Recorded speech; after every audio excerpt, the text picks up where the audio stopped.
at least 150 persons will die as a result of one. And we more or less act like, okay, all right, so what next?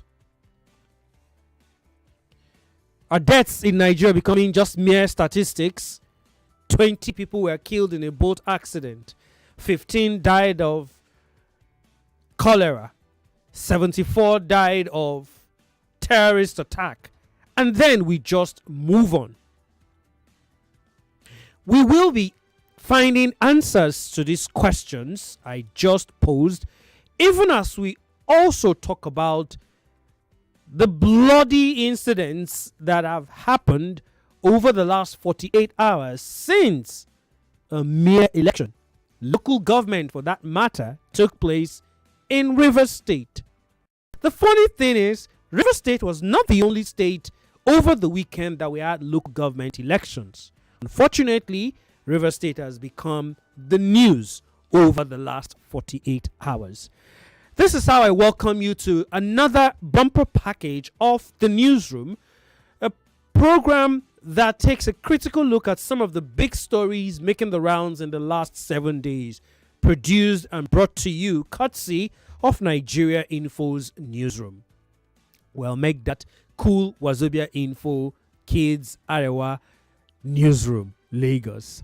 My name is Ufuoma Egbamuno. It is a pleasure to welcome you to another edition at 18 minutes gone past the 6 o'clock hour. It's customers service week everywhere. Yeah, a time where, of course, companies appreciate their clients, their customers, for taking time to, of course, look at their product. And here on our different stations and companies, it's something we have also tried to do over the years. Well, this year in particular, we're taking it a notch higher when we're saying thank you to everyone. First things first, you listening to the sound of my voice right now. You are the biggest customer, because without you, Ufuoma Egbamuno will not turn on this mic. If you are not listening via your transistor radio, via your phone, via your car, or via the website, or via the app, if you were not, I wouldn't be here talking, because I'll definitely be talking to myself, or maybe talking to this big head sitting by my side, my able producer, and I say that with some little bit of reservations, because he has been annoying lately, but that's a story for another day. And of course, for you, our respective clients who ensure that Nigeria Info, our sister stations, Cool FM and Wazobia, are also able, not forgetting kids, and of course our station Arewa in Kanu, that we're able to pay our bills, because of course you guys find us worthy enough to bring your ads, jingles, hypes, whatever it is, for us to be able to market for you. Thank you. And of course, on behalf of staff of the station, let me also say a big thank you to the management, the CEO, the GM, and every member of management. Customer Service Week started actually today at our stations, with management appreciating the efforts of those of us who are staff.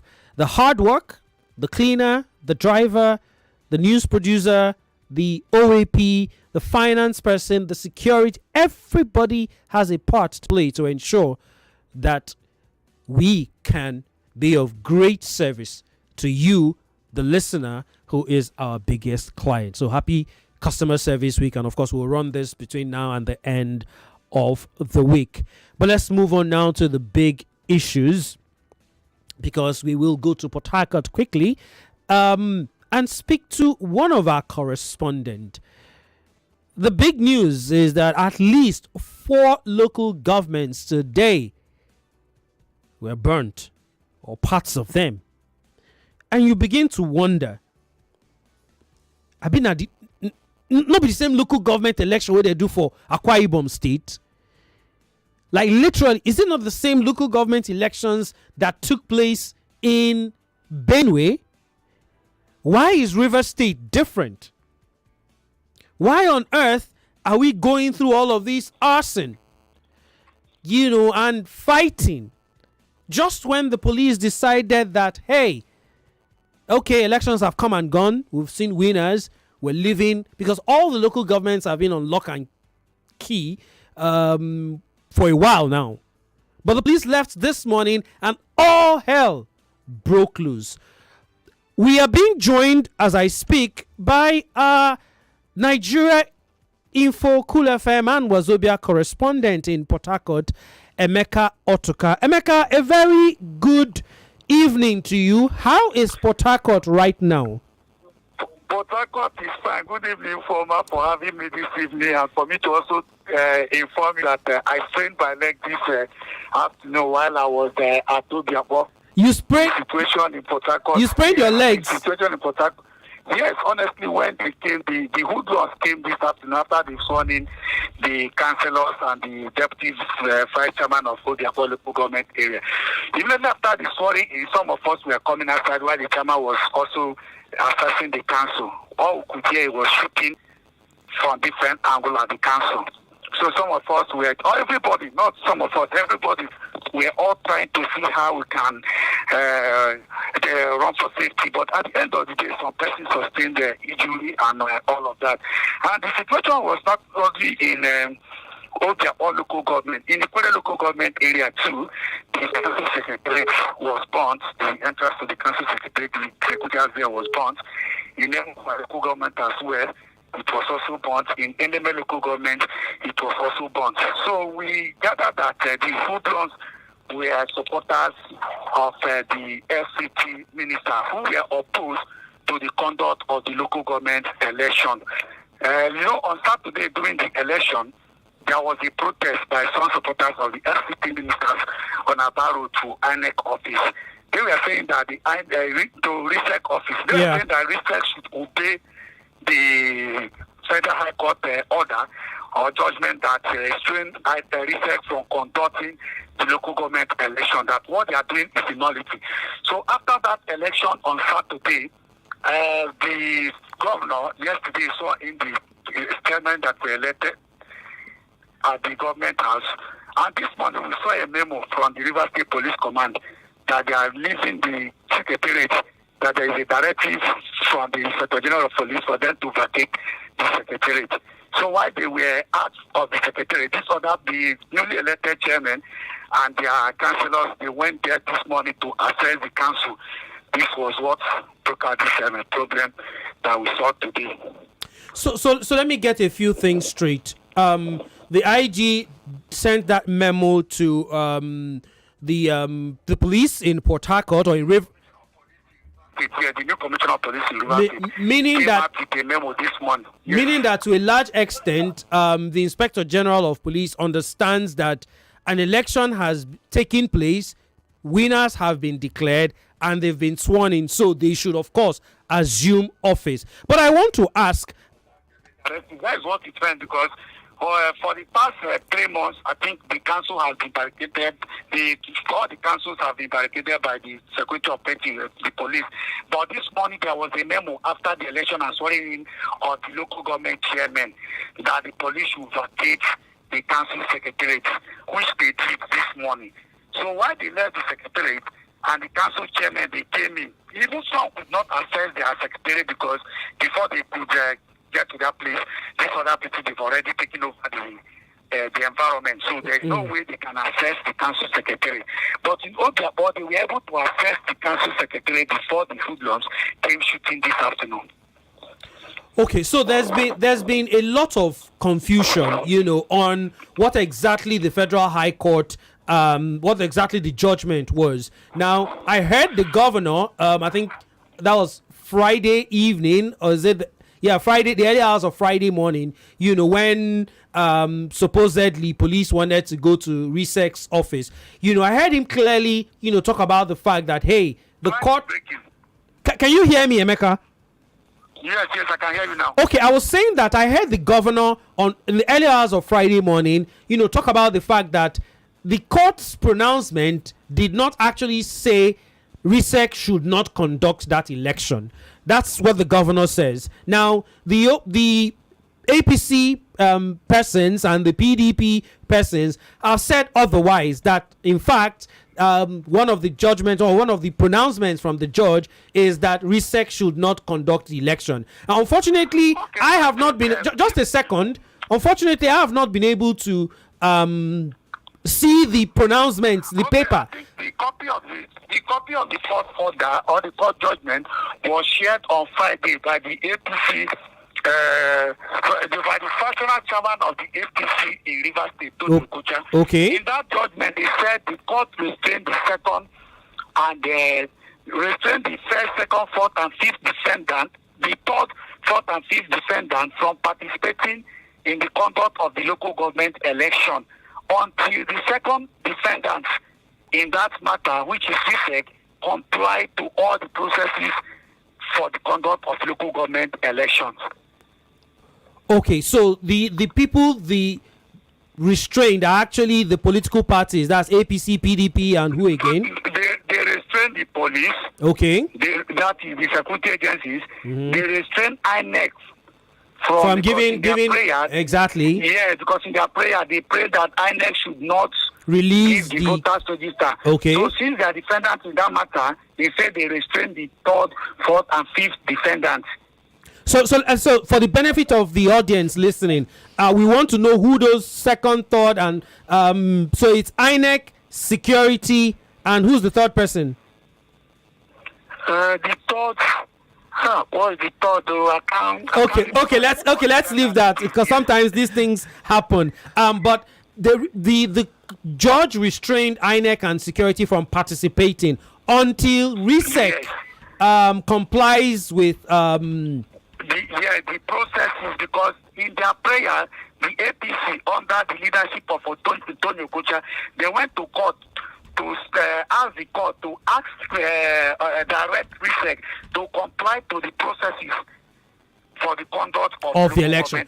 Okay, so that's also so one of the things. There should be in one of the prayers. They said there should be 90 days notification. All the parties should be duly informed about the process because they are claiming that they were not informed about the process, and that they've been telling INEC that there's also a court. There is also part of the local government amendment law that says that the party should. There is something they were also asking that regards to the law that the party should comply with before they can. That a research should comply with before the conduct of local government election. So they are saying now that they did not comply to those things, that there is no way, those prayers, that there is no way they can be part of Saturday's election. Saturday's election.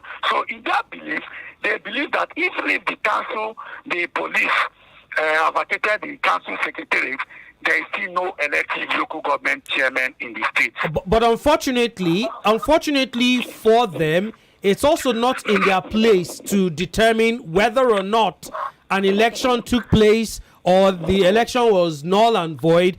They would, if you're someone who also respects law and order, it's also a court of law that can determine whether or not Saturday's election was null and void or whether it was real. And to a large extent is one of the things, we also right here in Lagos have been trying to reach out to some legal professionals because we are laymen, so to speak, in this instance. We can't say anything with finality. We don't know for a fact.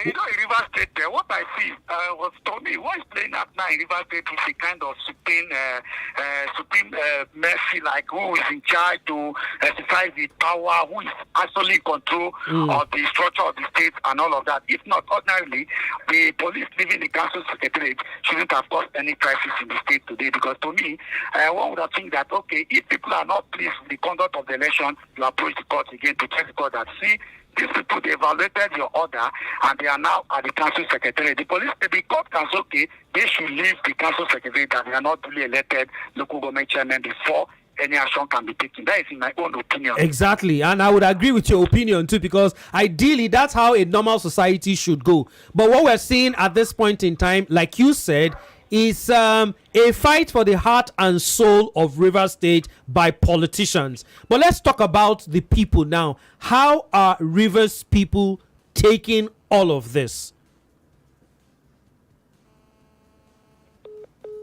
Oh dear, looks like we've lost the call. But Lagos, if you just joined us, it's a very interesting conversation. And I can tell you for a fact, as someone who worked and lived in Rivers State for almost 7 years, the politics for my in-laws, their state, it's on a different level. Yes, I am married to a Rivers woman, and I would consider myself to some extent a Port Harcourt boy, even though I was born in Lagos here, and I'm a Lagos boy. But for almost 7 years, I lived there. I immersed myself, so to speak, with the people. I can call myself a Port Harcourt boy, and I know that politics in Rivers State can honestly be on a totally different level. Like I said in my intro, local government elections took place in Akwa Ibom State. In fact, the opposition APC won one of those local governments, at least by the results that I saw over the weekend. In Benue State, elections also took place. Local government elections also took place. As we speak, I'm not sure I've heard anything that has to do with violence or the kind of arson that is currently going on in Rivers State. But Rivers State is, of course, a little different. But anyway, let's move on now quickly before we move to the Lagos segment of the show. I did ask a few salient questions earlier. Last week, we had a boat mishap that led to the death of at least 150 persons. 2-3 weeks before, we saw the disaster in Borno State. People died.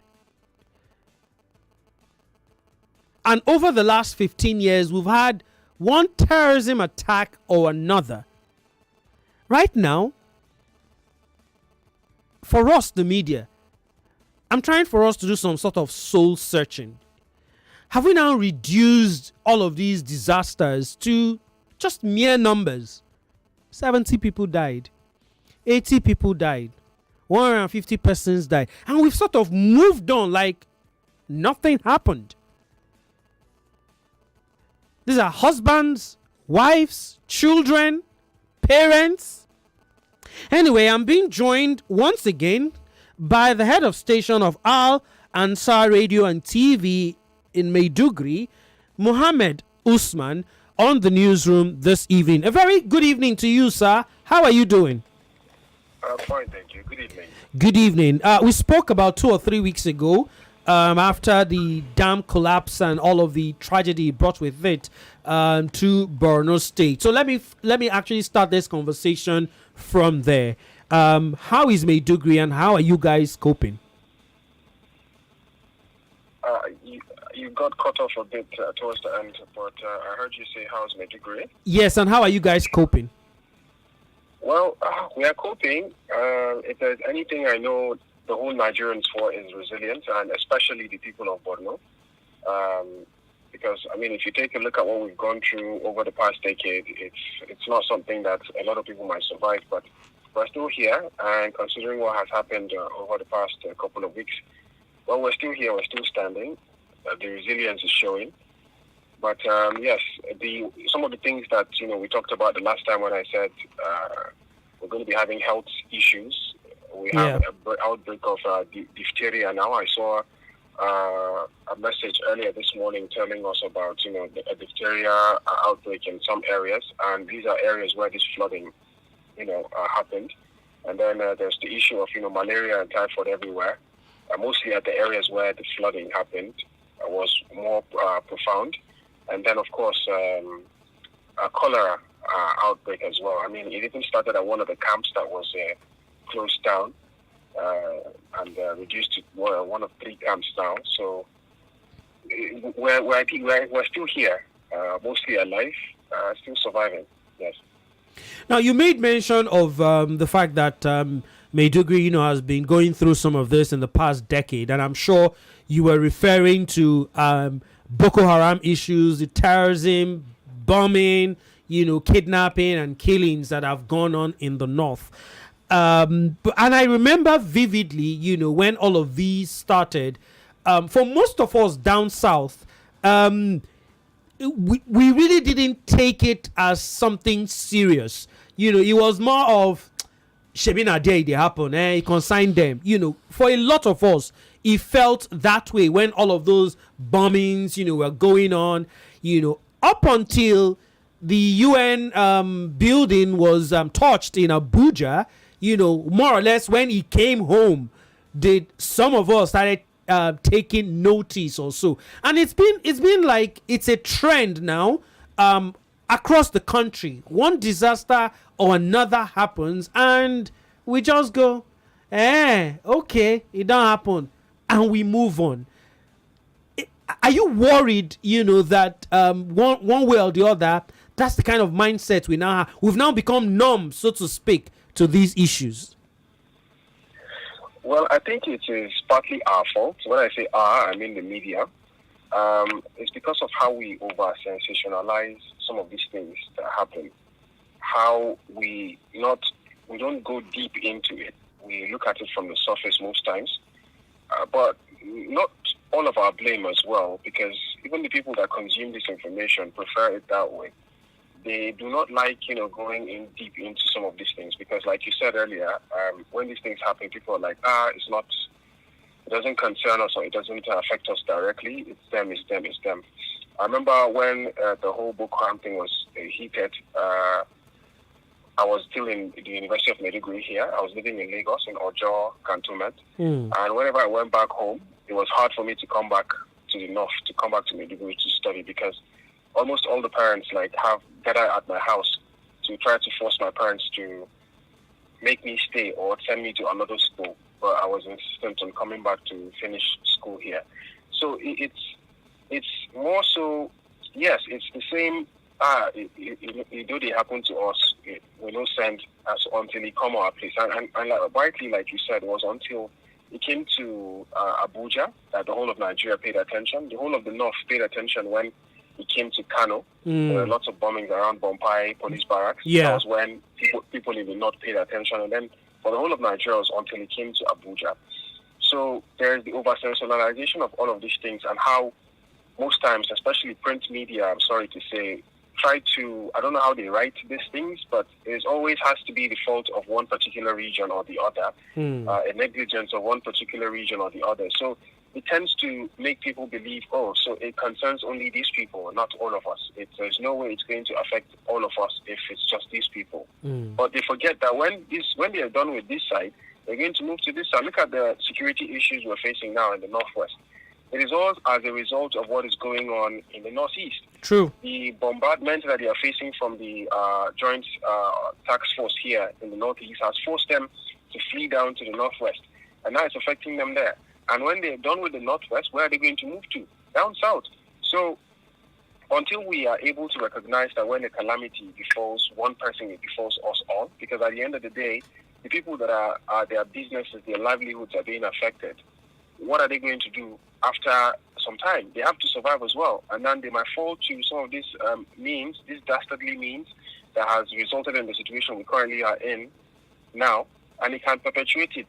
It will continue. It's an endless circle that will perpetuate from, that will result from these things continuing to happen and us shifting it and saying, it's just them. It's not all of us. But then again, the media has a responsibility to always keep to issue, keep to policy, keep asking these questions. It's not the normal, we go to, look at this flood, for example, this flooding in Borno.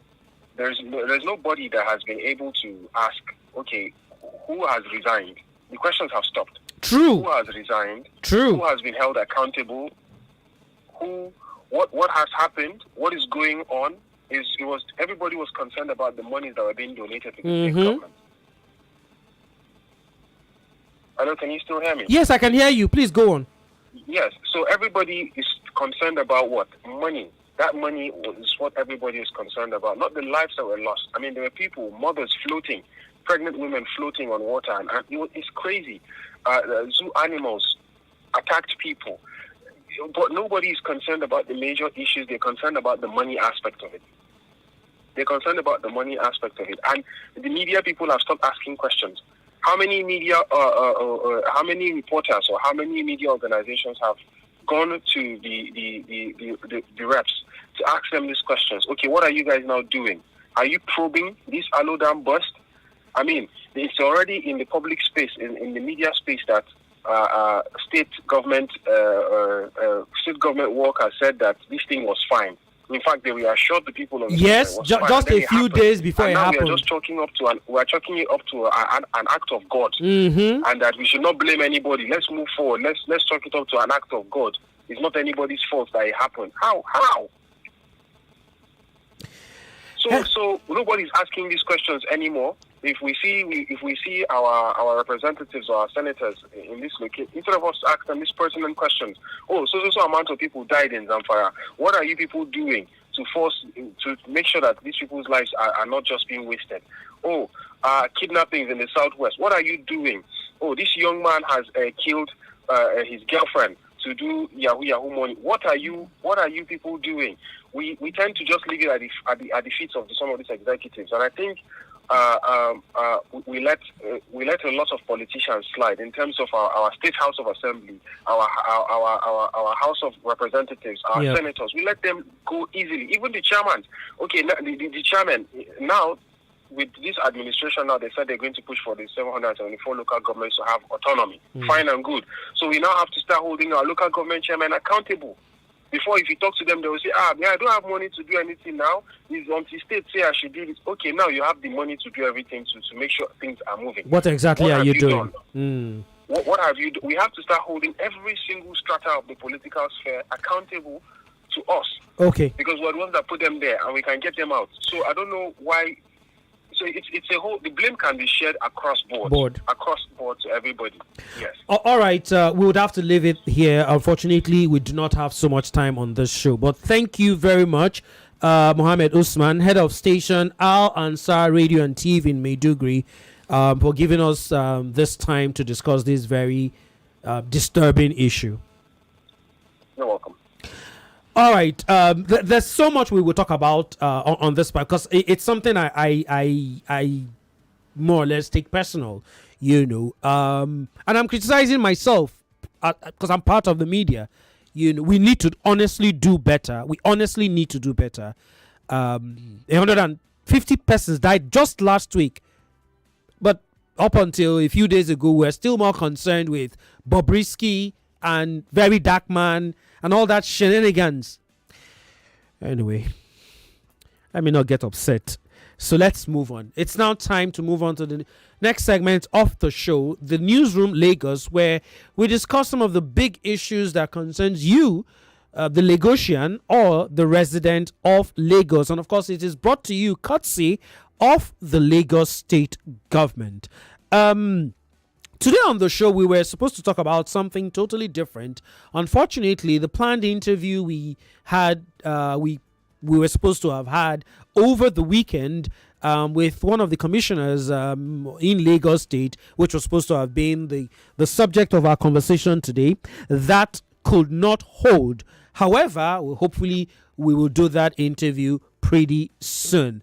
But we have to talk about the fact that the Lagos State Operatives of Drainage Maintenance Department from the Ministry of Environment and Water Resources have continued with cleaning, deflooding, maintenance, dredging, and evacuation of silts from various parts of the state. I've seen them, in a couple of areas where this is ongoing. And I would want you, Lagos, to actually tell me if you've seen these guys from the Drainage Maintenance Department in your area doing some work. Well, according to the ministry, the operatives have begun work on Joseph Dosu Primary Channel, that's in Badagry local government, also at the Makoko Market in Uigbo, to prevent flooding in the axis. We also hear that the work has continued with silt excavation, I should say, from Ekpe Secondary School axis and Agenia Collectors Drain in Ekpe local government. Also, there has been cleaning of silts from Surulere Secondary Collectors, Teniola and Omididun. So I would want to go to the phone lines right now, or possibly if you can send me messages on WhatsApp. The WhatsApp number is 080-9597-5805. That's the number. Or I would want to get your thoughts also on the phone lines. No, we don't want to talk about rivers and the chaos over there. No, I don't want to get comments right now about the issue of us media not taking as much reporting of disasters and being numb to it these days. That's not what we want to talk about right now. That's not the feedback I want to get from you. If you're listening to the show right now and you live in Lagos or you're in Lagosian, I would want to know, because of course the Lagos State government is listening right now. Have you seen operatives of the Drainage Maintenance Department in your neighborhood, in your area? Do you have issues of flooding or clogged gutters, that you believe or you think that, these things need to be done there to ensure we don't have as much flooding as we've had in some areas? This is the time for you to actually give us your thoughts. Or let me make it a little broader too. If you have anything that you think the Lagos State government needs to do in your neighborhood, this is the time that I would love to get your thoughts and your reactions. 0201 277 0993. 0201 277 0993, or the female number 0201 465 7190. Please keep your comments short, simple, straight to the point. Hello, good evening. Good evening, Mr. Ufuoma. Welcome. Zoboli calling from Ikorodu. Right. What issue do you have in Ikorodu you would want the Lagos State? First of all, have you seen this maintenance? Why are you shining from the river talk now? No. That's not the segment for now. I know. So, not in Ikorodu, but I just want to talk about my mom's area in K2. Okay. The flooding there is just something else. Along the Paco axis that burst into the Demorin Street, Taufoma, that gutter, that canal rather, not gutter. Oh my goodness. Just little rain. Everywhere will be flooded. Please mention that place again. Along the Paco axis now, Alakpere, Paco axis into Demorin Street. In K2. Exactly, sir. Just little rain. All right, let's leave it at that so we can hear from others. Thank you very much. Hello, good evening. Welcome to the newsroom. Hello, good evening. Hi, good evening. Yeah. How is everything? I'm well. We do not have so much time, so I would love to hear quickly from you. Okay. The Lagos State flood and this is Onyeka calling from Edige. Okay, Onyeka. Yes.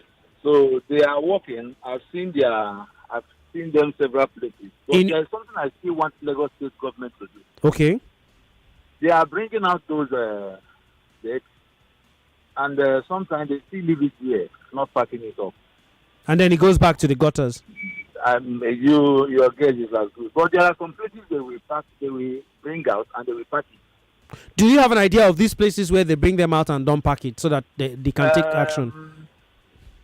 I think my memory is failing me now. Okay, when your memory comes back, please call us back. Thank you very much. Hello, good evening. Welcome to the newsroom. Hello, Former. Good evening. Good evening to you. Damian. Welcome, David. Damian, apologies. Calling from Badagry. Okay. I think I noticed them on that Joseph Dosu channel. Yeah. Yeah, they're really working now, and that will kind of ease maybe flood around that area. That's good news. Just continue to the other end of the road. Where is the other end? They are on one side. Okay. There's a bridge in between. They have not crossed over to the other side. Okay. I think they're trying to go over there. All right, Damien. Hopefully, the Lagos State government and, of course, these operatives of the Drainage Maintenance Department will get to that other side of the road. Hello, good evening. Welcome to the newsroom. Oh dear, Emmanuel's Village people from Delta State have come. Hi, good evening to you. Hey, good evening. Welcome to the newsroom. Yeah, this is from Odogbolo, Ogun State. Welcome, Saviour. Yes, you see, I want to report this road, this express road from Shagamu interchange to Ijabode. That road is claiming many lives. Last week, we lost somebody there just because the whole motor is passing one way. That express is too bad. That's actually sad. But thank you very much. That's actually responsibility of the federal government. We're actually trying to talk about Lagos. I'll take one final call. Hello, good evening. Hello, good evening. Good evening to you. Welcome to the newsroom. Thank you. My name is Onyeka. I'm calling from Anthony. Welcome, Onyeka. Yes, I've seen them along Adeniji Adele on the island. Nice. And I've also seen them along in Owa. They've visited those areas and they've packed the debris they brought out from the gutters. Okay. So the Lagos State government is actually doing a wonderful work in that regard. Hallelujah. Praise the Lord. Thank you very much. Thank you. I appreciate that. Should I take one more? My producer says yes. One last call. Hello, good evening. Hello, good evening. Ufuoma. Good evening. You have 20 seconds. It's okay. My name is Godwin from Lakwe. Welcome. Yes. Local state government from Lakwe School Gate to Eputu. They did the job despite it affected some buildings which affect for the people concerned. They did a nice work, and I wish they come and finish it up. Visit it again because the place is getting filled up with the sand again. Mention that place again. Lakwe School Gate to Eputu Canal. All right. Thank you very much. Thank you very much. We appreciate this. And of course, maybe this is something we will do often again on the show to try and get as much feedback for the Lagos State government. It's been an absolutely amazing show. Thank you to my producer, Emmanuel Onwoka, for doing an amazing job, even though he will still get suspension from me very, very soon. And to all the members of the newsroom who have also been a part of this, thank you to everyone. My name is Ufuoma Egbamuno. I'll be back next week via Zoom because I won't be around. Take care, people.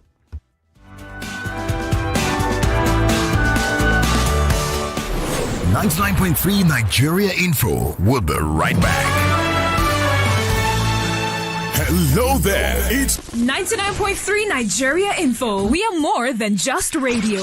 Subscribe to our YouTube channel at Nigeria Info FM. Check us out on Facebook at Nigeria Info 99.3. Follow us on Twitter at Nigeria Info FM and on Instagram at Nigeria Info FM Lagos for live updates as it happens. 99.3 Nigeria Info. Let's talk.